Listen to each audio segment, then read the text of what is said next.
দেশি মুরগির মাংস রান্না করার জন্য ভালো করে লাল লাল করে পেঁয়াজগুলো ভেজে নিতে হবে।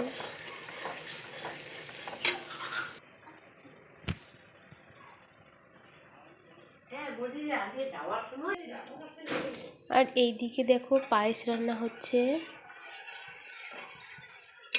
আমার মা রান্না করছে মুরগির মাংস আলাদা স্টাইলে, মাংসগুলা দিয়ে দিচ্ছে। দেশি মুরগির মাংস রান্না হচ্ছে, আমি একটু সাহায্য করে দিচ্ছি।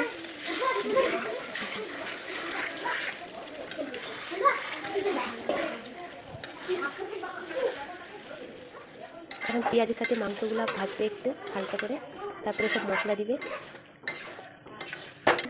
এখন হলুদ গুঁড়ো দিচ্ছে, ঠিক করে দেবে।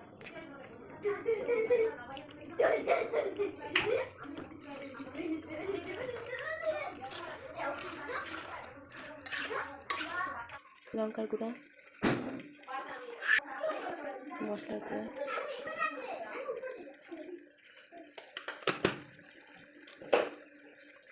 আদা বাটা রসুন বাটা দিয়ে এখন ভালো করে নাড়াচাড়া করছে। থেকে পায়েস রান্নাও হচ্ছে।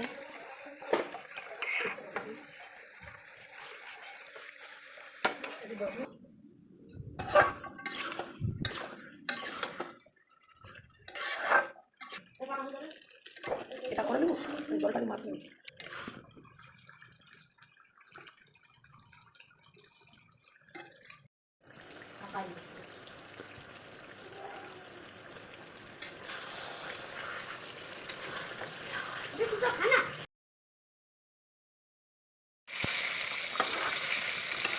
মাংস রান্না কমপ্লিট।